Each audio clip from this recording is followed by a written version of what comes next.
Wake Div. My name is Ellen Snow, and today I'm going to be showing you how to make Hawaiian Sweet Bread. This recipe will make 2 loaves, but they'll end up, we call them rounds. So you don't actually need a bread pan for this, but you will need a mixer and a dough hook. The dough hook part could potentially be done by hand. It will just take a lot longer. We're going to start off by making the starter, which is 2 1/4 teaspoons of rapid rise yeast. I like to use the Fleischmann's fast acting.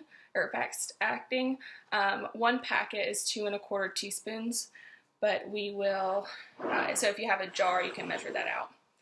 So 2 1/4 teaspoons of the yeast. We need a third a cup of the potato flakes. So I use like the Idahoan instant potatoes.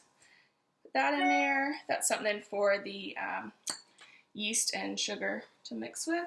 So we'll have 1 tablespoon of sugar and the 3/4 cup of very warm water.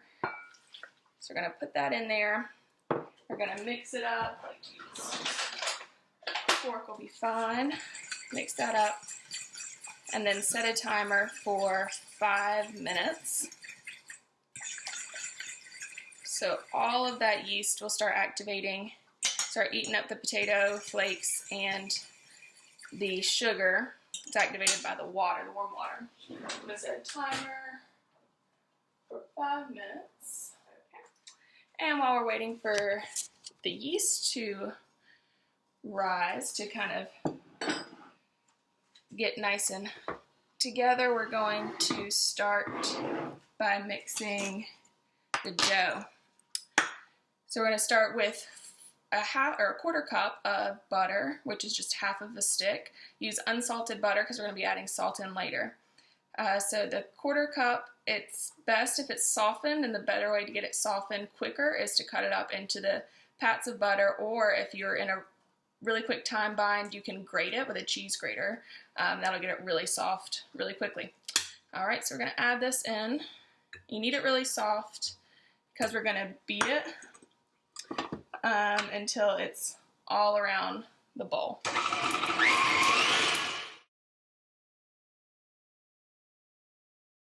And we're going to do the sugar. So 1 cup of sugar.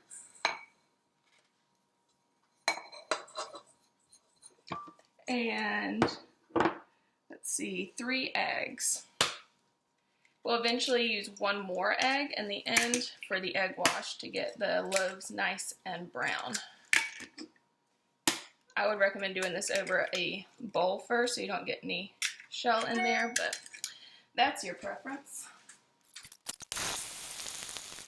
Just want to get it where it's nice and thoroughly mixed. Then we're going to add 2 teaspoons of pineapple juice and 1 teaspoon of lemon juice. I use a fresh lemon, but you can also use the bottled lemon juice as well. And then for pineapple juice, just went ahead and got the Dole pineapple juice can. I'm gonna add that in there. And the milk, we have 1/4 cup of milk. And we're going to mix it again.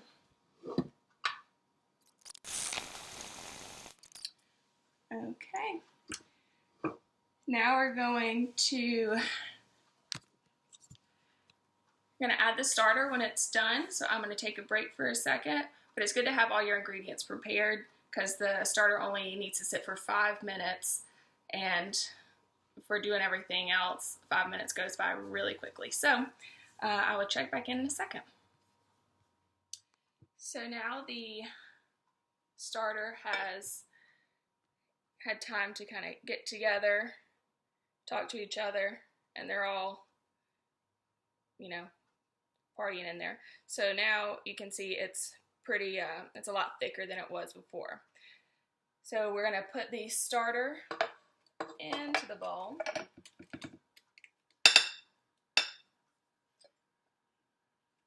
And we're going to mix again.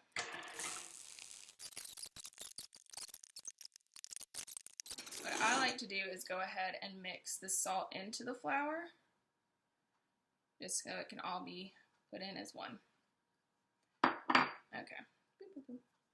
If you're making this for somebody else, use something else other than your hands, but I'm just making this for me. So we're gonna start the dough hook really slowly. I'm gonna start it on 1, or just that stir. I'm gonna slowly add in the flour. We went it on slow first, so it doesn't get the mixer doesn't get overwhelmed, and also that flour doesn't go everywhere over the kitchen, wherever you're baking.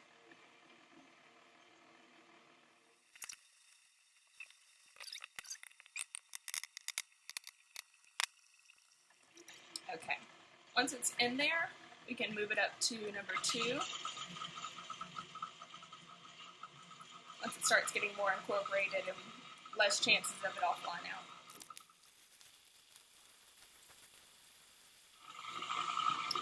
Okay, so now you can see it's starting to pick up the dough and form it into its own ball. And when it's doing that, it's time to take it out.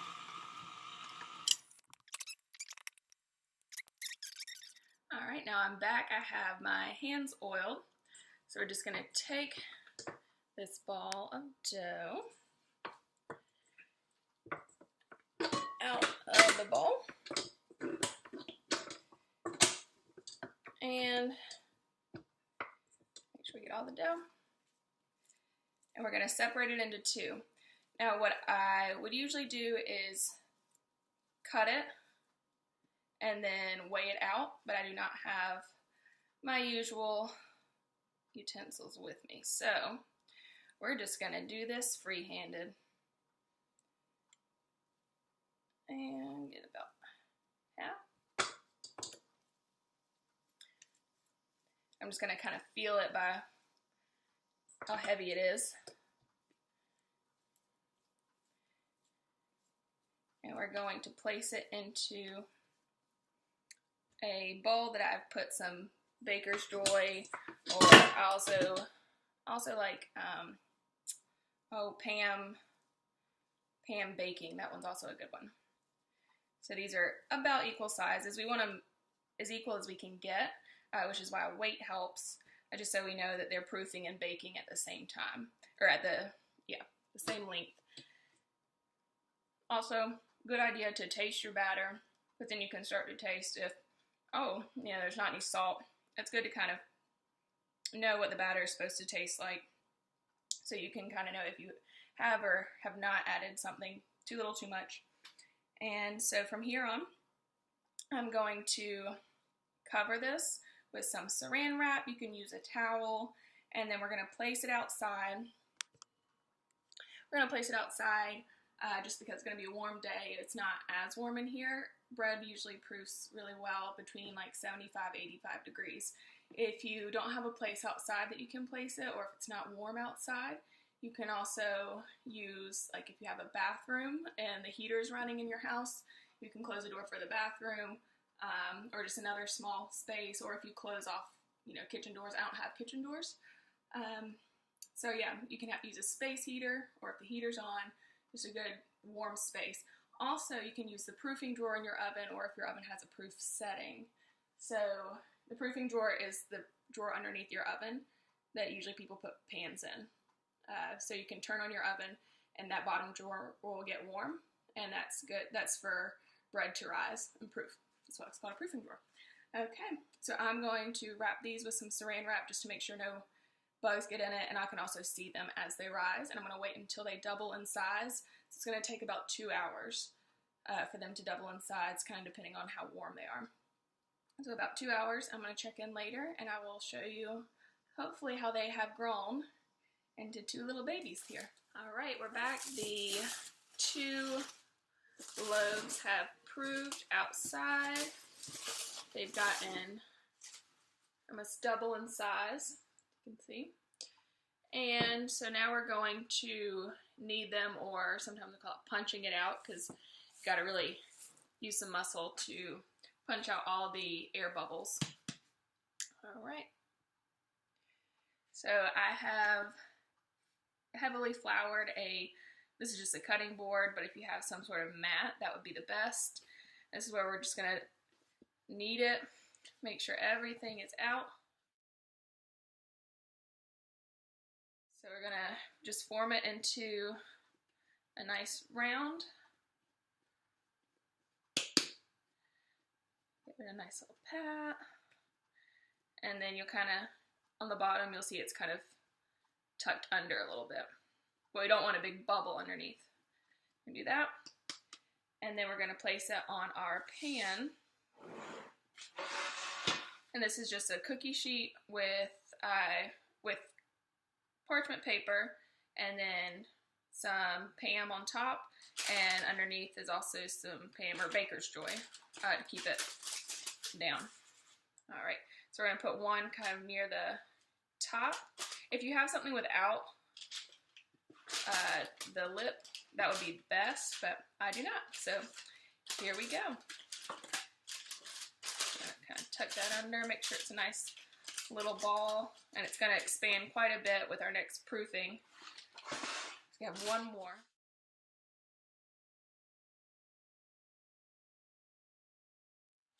So I've gone back and I smoothed this one out a little bit more, but we want them pretty smooth because they're not going to change a ton in their texture, and so when they bake, you don't want it to be super bumpy on top. You want it as smooth as you can, but it's not going to be perfect. So we want them kind of catty-cornered so they have room to grow in their next proofing.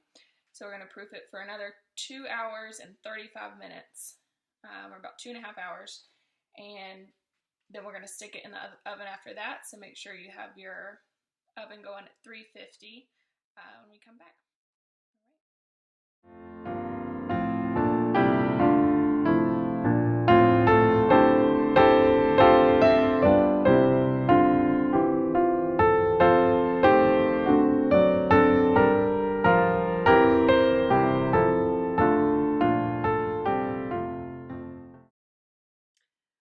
So our loaves have proofed for 2 hours and 35 minutes, and so they should be much bigger, as you see. And they're supposed to, if they're on a normal sized tray, then you'll be able to see that they're touching just a little bit. And then I made an egg wash, so it's just one egg, and then you add maybe a teaspoon of water, and then stir it up with a fork. And I'm going to grab a baster, and we're just going to kind of paint the top.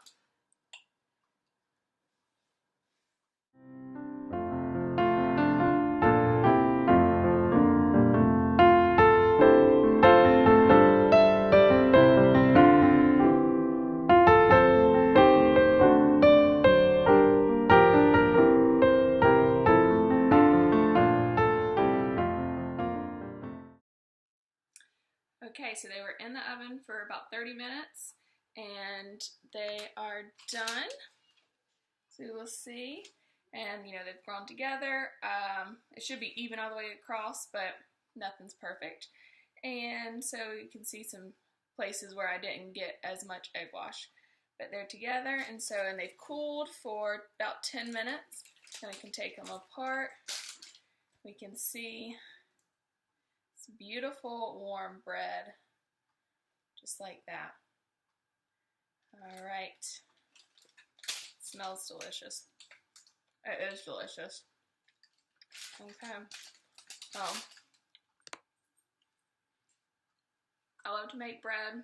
It is the worldwide form of fellowship and welcome. Every country has their own form of bread, and when you come into their house, it is offered, and nowhere, you can go anywhere in the world, and bread is just a universal symbol for fellowship and togetherness, and it's so simple, basically 4 ingredients.